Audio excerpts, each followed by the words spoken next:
ले जी देखिएगा, last time हमने जो जो कुछ पढ़ा उसमें एक कॉन्सेप्ट आया था अलाउंसेस का। उम्मीद करता हूँ कि आपको याद होगा अलाउंस का और री इम्बर्समेंट। क्यों जी याद है? उस दिन मैंने अलाउंस में आपको एक चीज स्किप करवा दी थी। आप यूं समझे अलाउंस से भी करवाई थी, एक्सपेंडिचर रीइंबर्समेंट से भी करवाई थी। और वो थी मेडिकल के हवाले से आपके बेनिफिट्स। मेडिकल बिल्स की रीइंबर्समेंट हो जाए या मेडिकल अलाउंस हो जाए, उसका क्या ट्रीटमेंट है। उसी तरह जो हमारा मैकेनिज्म है, तरीकाकार है कि जितनी थ्योरी पढ़े फौरन उसकी प्रैक्टिस। खाली हमने थ्योरी की तरफ नहीं लेके चलना आपको, आपको प्रैक्टिकल बनाना है इसमें, और बिल्कुल इंडिपेंडेंट करना है कि आपको ज्यादा जो है ना वो किसी पे आप डिपेंडेंट ना रहे।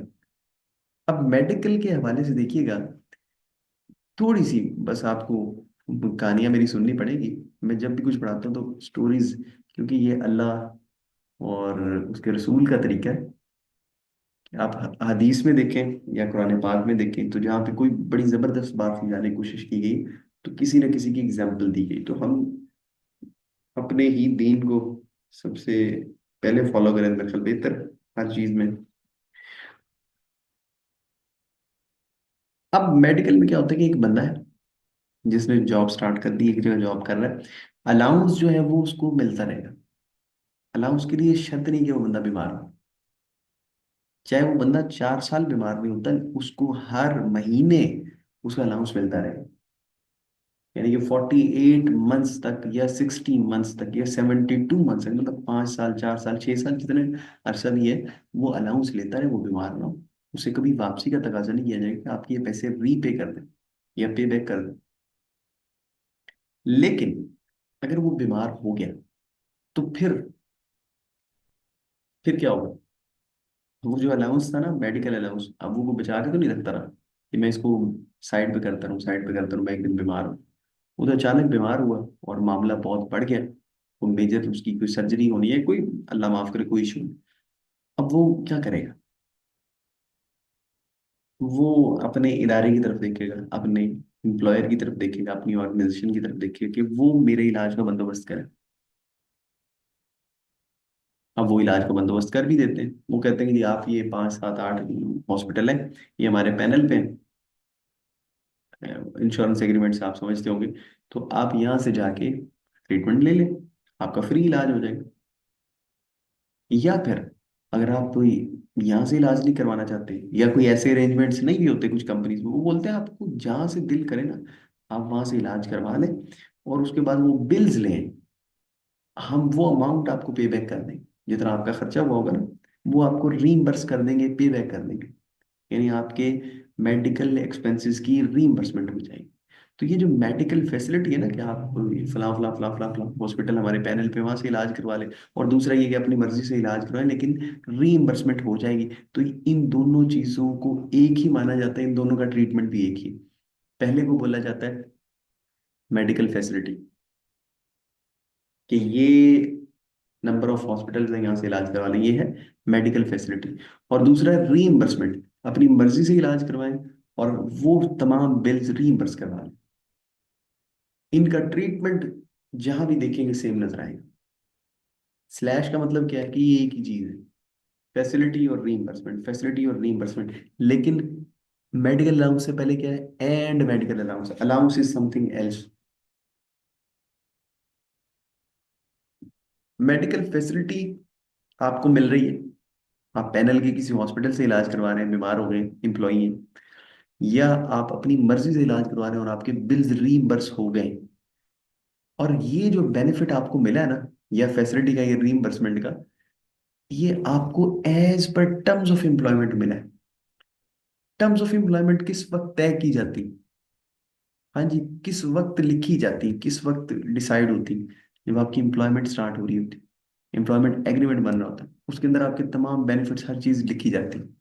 तो उस वक्त अगर ये बेनिफिट लिखा गया था कि आपको मिलेगा, आप उस रैंक के एम्प्लॉय हैं कि आपको ये जो है ना वो बेनिफिट मिलना चाहिए, तो फिर तो अगर उस टर्म्स एंड कंडीशंस के मुताबिक मिला ये बेनिफिट तो एग्जाम्पशन है।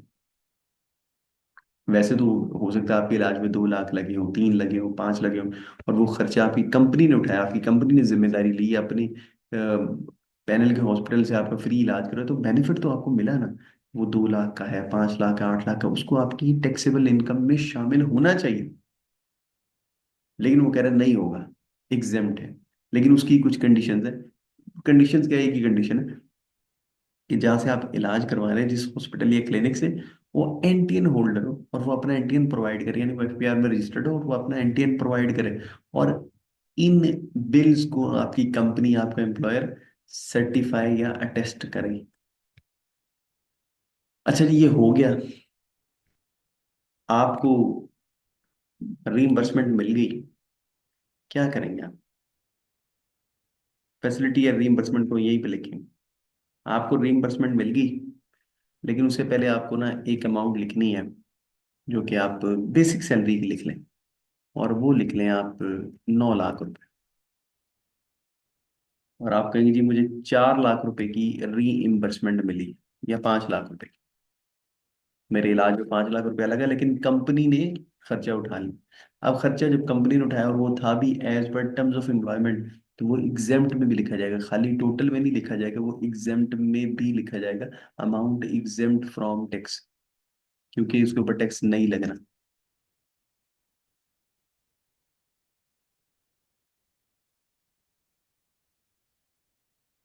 अब इस केस में टैक्स कितना बनेगा? 7500 रुपये, 7500 रुपीज का टैक्स बनेगा। अब दूसरा केस भी देखते हैं। Let's explore the second case, और you can say second scenario. दूसरा केस बिल्कुल सेम है कि या तो आपको फैसिलिटी मिली, इलाज मुआवजे की सहूलत मिली, या उन्होंने बोला कि इलाज खुद करवा लें और पैसे हमसे ले लें बाद में। लेकिन ये जो काम हो रहा है ना, not as per terms of employment. ये अमाउंट या बेनिफिट आपको प्रोवाइड किया गया, लेकिन ये as per terms of employment नहीं। इसे क्या मतलब? कि आपके एम्प्लॉयमेंट एग्रीमेंट में कहीं नहीं लिखा था कि अगर आप बीमार होंगे तो आपको ये बेनिफिट मिलेगा। लेकिन आप बीमार हुए, एम्प्लॉई बहुत अच्छे थे, आपके एम्प्लॉयर ने ख्याल करते हुए सोचा कि इस बंदे को ये बेनिफिट दे देना चाहिए, या तो ये हमारे पैनल के हॉस्पिटल से फ्री इलाज करवा ले, या ये बिल्स रीइंबर्स करवा ले हमारे से। मतलब वो जिसके ऊपर नहीं होगा, कंपनी ने डिसाइड किया कि ये बर्डन हमने उठाना है इस बंदे का। उन्होंने आपको फेवर दे दी, बेनिफिट दे दिया, लेकिन एफबीआर कहता है कि ये क्योंकि as per terms of employment नहीं था, इसलिए ये फुली टैक्सेबल है। अब फुली टैक्सेबल होने से कितना को नुकसान होगा, कितना टैक्स ज्यादा होगा, वो अभी हम चेक करते हैं। Let's visit the taxation form. अब क्या करना है इसमें? और कुछ भी नहीं करना, जहां एग्जाम्पशन में लिखा था वहां से रिमूव कर देना, क्योंकि इसके ऊपर एग्जाम्पशन नहीं है, दिस इज टोटली टैक्सेबल। 100% इसको कैलकुलेट करेंगे। कैलकुलेट करके जनाब इसको कंप्यूटेशंस में चेक करेंगे, तो इसके ऊपर 40,000 रुपीज का टैक्स मिलेगा। देखिए एग्जाम्पशन जब आपको मिली थी ना, उसकी वजह से आपकी कितनी टैक्स सेविंग हुई थी? 30, हाँ जी, 2,500। 32,500 का आपको बेनिफिट मिला। अब जब सारा कुछ टैक्सेबल हो गया, तो 32,500 ज्यादा टैक्स पे करना पड़ा। अब थर्ड सिनेरियो क्या है? Only medical allowance. खाली मेडिकल अलाउंस है तो वो एग्जेम्प्ट होगा up to 10% of basic salary. कितने परसेंट तक? 10%। अच्छा, ये बेसिक सैलरी की हम बात कर रहे हैं। What is meant by basic salary? ये जवाब आपकी तरफ से मैं एक्सपेक्ट कर रहा हूँ क्या आएगा। अब वो कह रहे हैं कि खाली मेडिकल अलाउंस, जो कि यूजुअली आपको मंथली बेसिस में मिल रहा है, पार्ट ऑफ सैलरी है, फिक्स्ड है, प्री डिसाइडेड है, बीमार होने की कोई शर्त कंडीशन ऐसी है ही नहीं। आप नहीं भी बीमार होते फिर भी आपको मिलता रहेगा, लेकिन एक मैक्सिमम लिमिट है फाइन है कि भाई मिलेगा इतना। अब वो जितना भी मिलेगा वो आपकी बेसिक सैलरी के 10% तक तो उसकी एग्जाम्पशन है।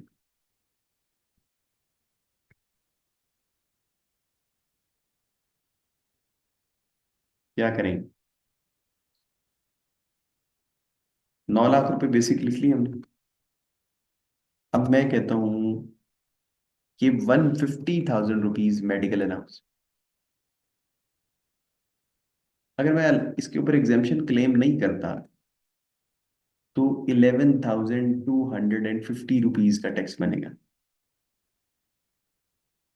ठीक है, 11,250 रुपीज का।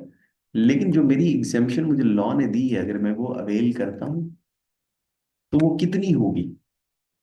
900,000 का कितने परसेंट? हाँ जी, 10% ऑफ बेसिक सैलरी। 9 लाख रुपए का 10% कितना? 90,000 रुपीज। इसको करें कैलकुलेट, कैलकुलेट करेंगे तो अब टैक्सेबल इनकम रिड्यूस हो चुकी, अब रिड्यूस हो चुकी। रिड्यूस होने की वजह से पहले जो 11,250 रुपये टैक्स था, अब वो 9,000 रुपये रह चुका है। ठीक है जी, अब वो 9,000 रुपीज रह गए। जी जी जी, बिल्कुल साहब। तो आपको कुछ 2,250 रुपये की रिलैक्सेशन मिली है। लेकिन ठीक है जी, ना होने से कुछ होना बेहतर।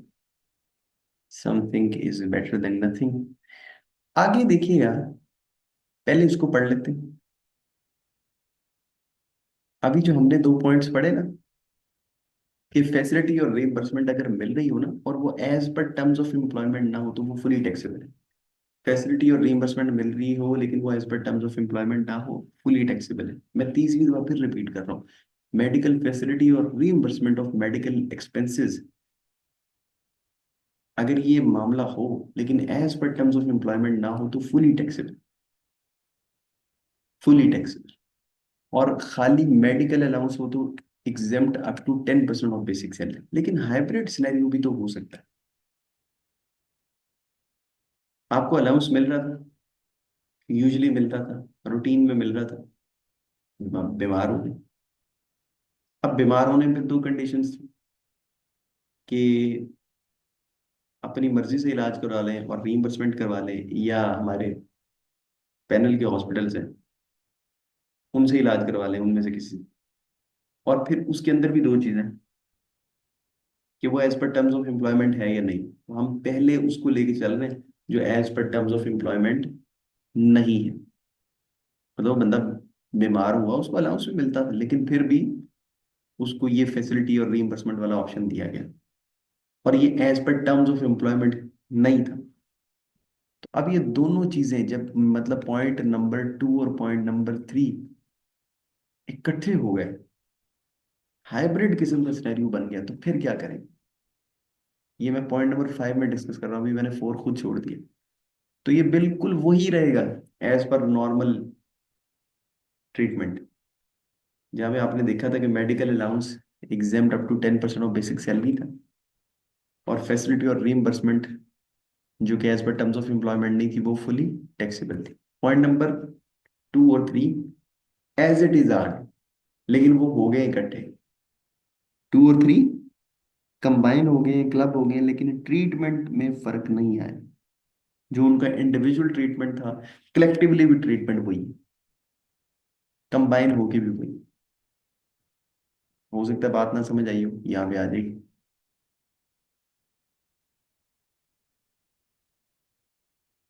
अभी सिर्फ मैं ये लिख रहा हूँ, ये बेसिक है हमारी।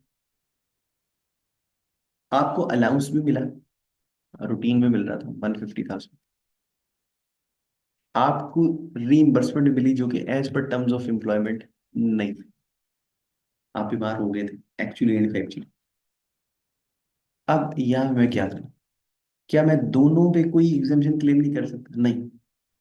अलाउंस के ऊपर यूजुअल और नॉर्मल वे में जो एग्जामेशन मिलती है वो हम क्लेम करेंगे। वो क्या है कि ये एग्जाम्प्ट है up to 10% of basic salary.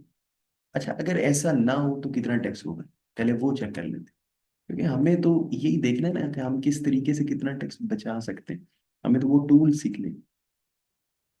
ये 1550 के ऊपर 58,750 रुपीज का टैक्स है। 58,750 रुपए का। यहाँ पे एग्जाम्शन क्लेम करें, इसके ऊपर एग्जाम्शन नहीं है क्योंकि ये as per terms of employment नहीं है। वो 58,750 अब 47,500 रहेगी। 12,000 समथिंग का फायदा मिल गया। 12,250 फायदा तो मिल गया, ये 11,250। अब लेकिन हम इससे नेक्स्ट सिनेरियो की तरफ बढ़ रहे हैं, वो भी हाइब्रिड। उसमें क्या है, मेडिकल अलाउंस फैसिलिटी और रीइंबर्समेंट भी मिल रही है, यानी आप वाकयातन बीमार भी हो और आपके ट्रीटमेंट की जिम्मेदारी आपके कंधों में नहीं डाली गई, बल्कि आपकी ऑर्गेनाइजेशन, आपकी एंटिटी, आपके एम्प्लॉयर, आपके ऑनर, जो भी आप कह लें, उन्होंने अपने मजबूत कंधों में ली। तो क्योंकि ये आपके साथ ये चीजें प्री डिसाइडेड थी, as per terms of employment थी, इसलिए वो क्या कह रहा है कि फैसिलिटी और रीइंबर्समेंट तो जनाब एग्जेम्प्ट होगी एज पर नॉर्मल ट्रीटमेंट। लेकिन यहाँ पे अलाउंस जो है ना वो अपनी नेचर से हट जाएगा। हाइब्रिड सिनेरियोज में सारी चीजें सेम रहेंगी, लेकिन इस पॉइंट में अलाउंस का ट्रीटमेंट सिर्फ चेंज हुआ है। क्या फर्क है, अलाउंस का नॉर्मल ट्रीटमेंट क्या है और यहाँ पे क्या फर्क आपको डिफरेंस नजर आ रहा है?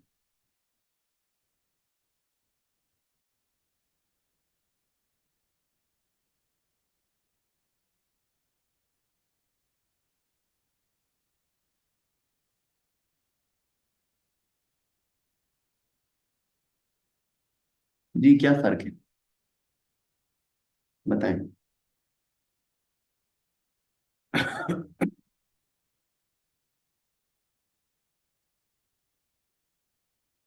वाह।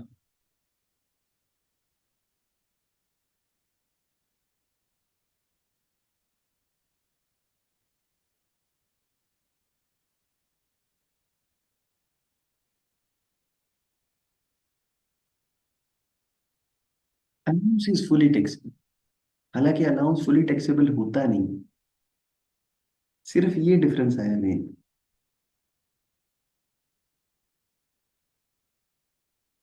ठीक है जी। यूजुअली लोग पता क्या करते हैं, लोगों को यही मालूम है कि बस अलाउंस ही एक चीज है जो मेडिकल से जिसका कोई ताल्लुक है, और उसके ऊपर बस 10% ऑफ बेसिक सैलरी तक एग्जेम्पशन है। बाकी ये फैसिलिटी रीइंबर्समेंट और फिर ये हाइब्रिड सिनेरियोज इनके ऊपर कोई बात नहीं करता, या बात करना पसंद ही नहीं करता, हालांकि इंपॉर्टेंट चीज है। मैं ये नहीं कहूँगा बहुत इंपॉर्टेंट है, लेकिन कुछ ना कुछ इंपॉर्टेंस है। अब यहाँ पे हम क्या करेंगे, इसकी एग्जेम्पशन उड़ा दें। अगर दोनों के ऊपर एग्जेम्पशन ना हो तो 58,750 टैक्स है।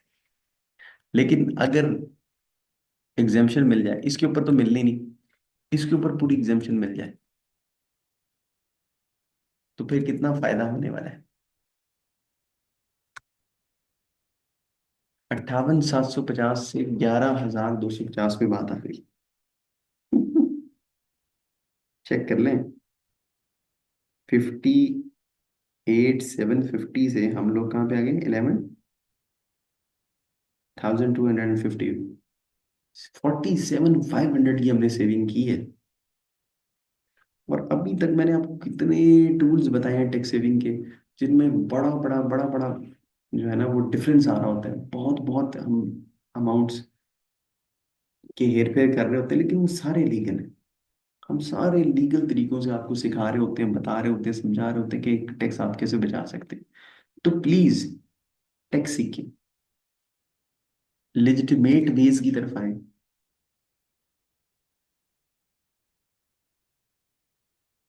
मेडिकल बिल, जी जी, एनटीएन होना चाहिए अगर हॉस्पिटल या वो रजिस्टर्ड नहीं है, और एनटीएन भी उसने या रजिस्टर्ड होने के बावजूद एनटीएन प्रोवाइड नहीं किया, तो फिर ये बेनिफिट नहीं मिल सकता जो आपको फैसिलिटी और रीइंबर्समेंट के ऊपर बेनिफिट मिल रहा है ना एग्जाम्पशन का।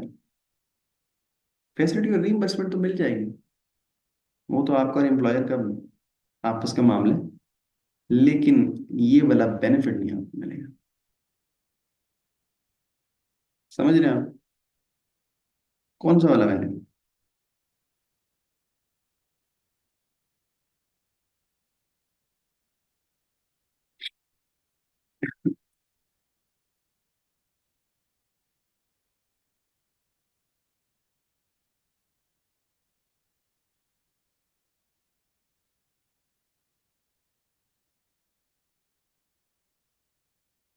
जी जी, कौन सा बेनिफिट नहीं मिलेगा? प्लीज बताइए।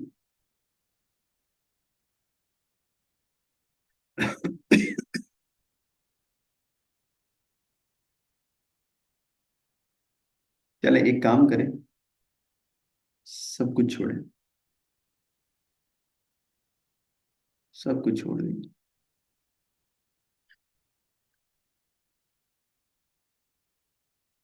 आप सिंपली फर्स्ट पॉइंट से लेके एंड तक सारे पॉइंट्स पढ़ना शुरू करें। और इसमें कोई चीज समझ नहीं आती अभी मुझसे पूछे।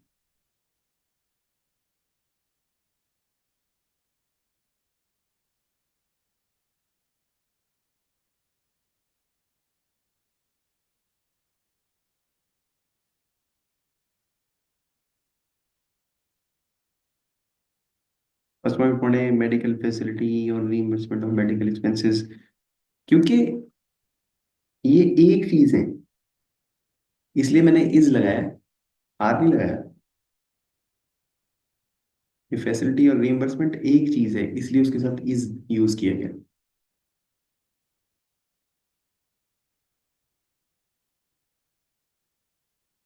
इज प्रोवाइडेड कि ये वाला बेनिफिट प्रोवाइड किया गया है as per terms of employment.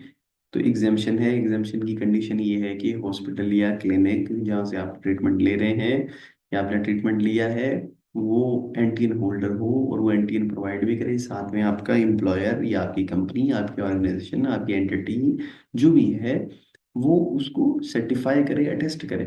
फिर इन बेसिस पे आपको मिल जाएगी एग्जाम्शन। वरना ये बेनिफिट, ये अमाउंट बड़ी भी हो सकती है, मिलियन प्लस भी हो सकती है। तो टैक्स का जो है ना वो बड़ा इसमें डिफरेंस आपको देखने को मिलेगा, एग्जाम्पशन होने और एग्जाम्पशन ना होने की बेस पे। ठीक है। और एग्जाम्पशन का होना और ना होना किस पे बेस कर रहा है? Terms of employment. अगर ये चीज आपकी टर्म्स ऑफ एम्प्लॉयमेंट में मेंशन है तो फिर एग्जाम्पशन है, अदरवाइज एग्जाम्पशन नहीं है। और जब एग्जाम्पशन नहीं है तो फिर पूरी अमाउंट के ऊपर टैक्स है। बेनिफिट तो आपको आपका एम्प्लॉयर प्रोवाइड कर सकता है, उसने दे दिया, लेकिन उस बेनिफिट के ऊपर एफबीआर ने आपको कोई रियायत नहीं दी। उसने कहना जी हमने तो टैक्स पूरा लेना है, चाहे आप बीमार थे, चाहे आप जो भी थे। वो लोग थोड़ा सा ना, क्योंकि स्टेट भी सख्त होती है इन चीज़ों के हवाले से। आगे है जी मेडिकल अलाउंस। खाली मेडिकल अलाउंस है, बीमारी की कोई शर्त नहीं, नहीं बीमार हो गई, अल्लाह का फजल रहा, सेहत ठीक रही, खाली medical allowance, exempt up to 10% of basic salary. आगे मेडिकल अलाउंस प्लस, फिर हमने फोर्थ पॉइंट छोड़ के ना फिफ्थ पढ़ा था।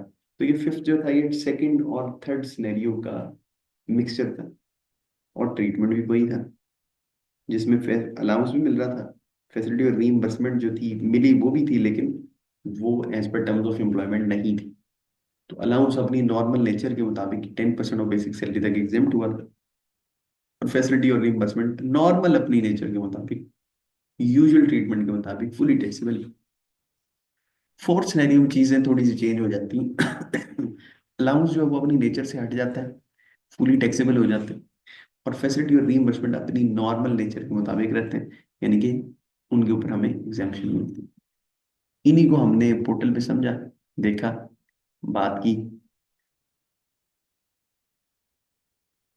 ये कौन सा वाला सिनेरियो है जी? हमने सबको वन बाय वन करके देखा। अगर किसी में, किसी भाई को, किसी दोस्त को कोई उलझन, दिक्कत, तंगी, परेशानी है तो पूछ सकते हैं।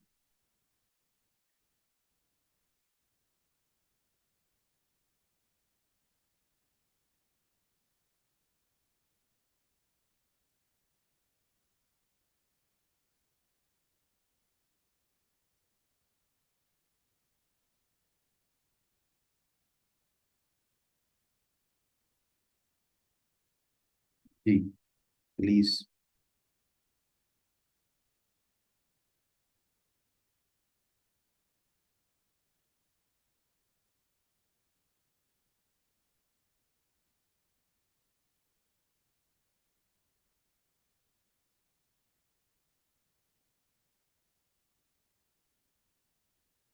चलिए, मैं उम्मीद कर रहा हूँ कि सभी चीजें।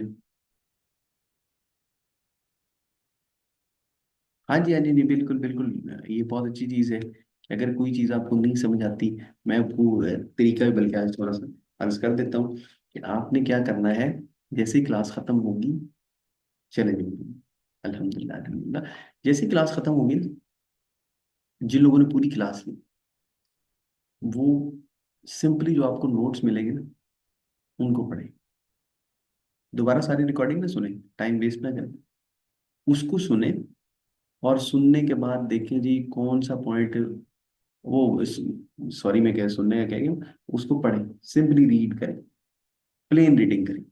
जहाँ पे आप कहीं ना कहीं रुकते हैं, भटकते हैं, अटकते हैं, वहां से रिकॉर्डिंग प्ले करें। उस पॉइंट को सुना, समझ आ गया, वेल एंड गुड। नहीं आया, नोट डाउन कर लिया, फिर आगे से पढ़ना शुरू करें। 2 पॉइंट, 3 पॉइंट, 4 पॉइंट पढ़े। फिर कहीं पे कोई एक पॉइंट ऐसा है जहाँ पे स्टक हो, उसको फिर जनाब वहीं से रिकॉर्डिंग प्ले करें, सुने, समझ आ गया, वेल एंड गुड। नहीं आया, उसको भी नोट डाउन कर ले। इस तरह करके लेक्चर मुकम्मल हो गया। और उसके बाद जनाब फोन पकड़े अपने हाथ में, और वॉइस मैसेज या वॉइस नोट जो भी आप कहना चाहें, वो एक मुझे कर कि सर मैंने ये सुना, ये पर्टिकुलर पॉइंट मेरा क्लियर नहीं। अगर मुझे लगेगा ना, मैं आपको मैसेज पे ही समझा सकता हूँ, मैं आपको मैसेज पे समझा दूँ। अगर मुझे लगेगा कि नहीं, इसके लिए मुझे स्क्रीन रिक्वायर्ड है, मैं सामने स्क्रीन रख के फिर समझाऊंगा, तो फिर मैं क्या कहूंगा कि जी इंशाल्लाह इसको कल की क्लास में हम डिस्कस करेंगे। ये तरीका है। और अगर कोई भाई ऐसे हैं जो क्लास ले नहीं पाए, या बिल्कुल एंड में उन्होंने हमें ज्वाइन किया, तो वो क्या करें, उन्होंने हमें जहाँ भी ज्वाइन किया ना, उससे पीछे पीछे जितनी भी रिकॉर्डिंग वो सारी सुन लें, साथ नोट्स को पढ़ते जाएं। उनको भी अगर कोई तंगी परेशानी, कोई दिक्कत है, वो भी नोट डाउन कर लें, और एक अदर वॉइस नोट कर लें। उस पर अगर उसी वक्त बात हो सकी तो उसी वक्त हो जाएगी। अगर उस वक्त ना हो पाई तो इंशाल्लाह नेक्स्ट क्लास में हो जाएगी। और कभी कभी क्या होता है कि बहुत ज़्यादा सवाल होते हैं, क्योंकि हैं हम इंसान, हमारी कुछ ना कुछ लिमिटेशंस, बाउंड्रीज तो जरूर है।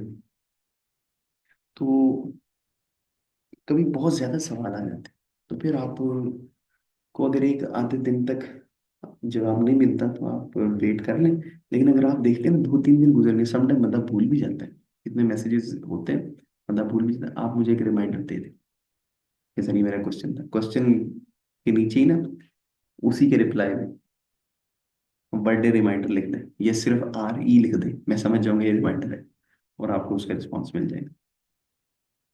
क्यों जी, सही है। आज हमारे बहुत कम लोग अवेलेबल है। मैं आज उनसे बात करूंगा कि आप लोग अपनी जो है मेक श्योर करें अपनी प्रेजेंस को क्लास में। जितने ज्यादा लोग होंगे उतनी ज्यादा अच्छी क्लास होगी, मेरा ये मानना है।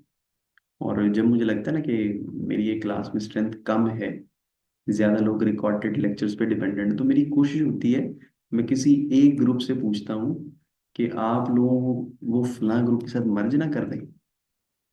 तो अगर मैक्सिमम लोग मान जाएं, और वो भी वो वाले लोग नहीं जो रिकॉर्डिंग सुन रहे हैं। देखिए इस तरह के मशवरे किससे होंगे फिर, जो लोग लाइव लेक्चर लेते हैं। अगर कोई टाइम एडजस्टमेंट करनी है, 10-15 मिनट आगे पीछे करना है, किससे पूछा जाएगा, जो लाइव क्लास लेते हैं, क्योंकि उनकी तो परेशानी है नहीं, जिन्होंने खाली रिकॉर्डिंग सुननी। वो तो अगर क्लास 9 बजे हो जाए, यानी 15 मिनट आगे चले जाए, या आधा पौना घंटा पीछे चले जाए, उनकी तो कोई परेशानी नहीं, उनको तो रिकॉर्डिंग मिल जाएगी। तो ऐसे दोस्तों से फिर मशवरा किया जाता है, वो अगर मानते हैं कि ठीक है सर, अगर आप चाह रहे हैं कि स्ट्रेंथ से ज्यादा होनी चाहिए तो किसी के साथ हमें मर्ज कर दें, फिर मैं मर्जर कर देता हूँ। मैं देखता हूँ कि उनका भी ये टॉपिक स्टार्ट होने वाला है, इनका भी हो गया, तो उनको किसी ना किसी पॉइंट पे इकट्ठे कर दिया जाए। लेकिन आज बस यही करेंगे। एक चीज मैं आपके साथ शायद प्री रिकॉर्डेड भी शेयर करूँ, वो आपने सुननी है। और मैं ये भी बता दूं कि कल हमने क्या करना है, उस पर आपने थोड़ी सी ना जरा तैयारी करके आनी है, इम्पोर्टेंट है। कल हम देखेंगे थोड़ा सा सेल्स टैक्स को, ठीक है। कल हम सेल्स टैक्स को देखेंगे, कल भी, और इंशाल्लाह वेडनेसडे को भी हम 2 दिन सेल्स टैक्स को देखेंगे। और उसमें हम क्या बात करेंगे, हम बेसिक कॉन्सेप्ट से स्टार्ट करेंगे। आपने सिर्फ ना गूगल सर्च करनी है कि इनडायरेक्ट टैक्स किसको बोलते हैं, इनपुट टैक्स क्या होता है, और आउटपुट टैक्स क्या होता है। ठीक है, ये तीन चीजें सिर्फ मैं आप लोगों को असाइन कर रहा हूँ। आपने देखना है इनडायरेक्ट टैक्स किसको बोलते हैं और वो कैसे काम करते हैं। ये नहीं मैं कह रहा आपने समझ के आना है, देखिए पढ़ाना तो मेरी जिम्मेदारी है। इस तरह आपकी अंडरस्टैंडिंग बहुत जल्दी डेवलप हो जाएगी अगर आपने खुद भी कुछ ना कुछ रिसर्च की होगी। इनडायरेक्ट टैक्स किसको बोलते हैं, इनपुट किसको बोलते हैं इनपुट टैक्स, और आउटपुट टैक्स किसको बोलते हैं। बस ये तीन चीजें, हमारा पूरा लेक्चर इसी पे बेस करना होगा कल का। और फिर जो वो क्या कहते हैं जी, डे आफ्टर टुमारो हम जो कवर करेंगे उसमें हम कोशिश करेंगे कि इसी के अंदर एक फिर फर्दर कॉन्सेप्ट आता है एक्यूमुलेटेड डेबिट और एक्यूमुलेटेड क्रेडिट, उस पर बात करें। ले जी, अपना ख्याल रखें। आज इसको यहाँ पे हम खत्म करते हैं। रिकॉर्डिंग अभी सब लोगों के साथ शेयर करते हैं, और मैं फिर रिक्वेस्ट करूंगा तमाम लोगों से जो रिकॉर्डिंग भी सुनेंगे कि अगर कोई ना कोई टाइम मैनेज होता है, चाहे 10 मिनट आखिरी मैनेज होते हैं, 5 मिनट होते हैं, ये स्टार्ट के 10 मिनट होते हैं, जब मौका मिले लाइव क्लास में आ जाए करें। जितना आप इस इन्वायरमेंट के साथ लिंक्ड रहेंगे, कनेक्टेड रहेंगे, आपको ज्यादा सीखने को मिलेगा। बहुत शुक्रिया जी।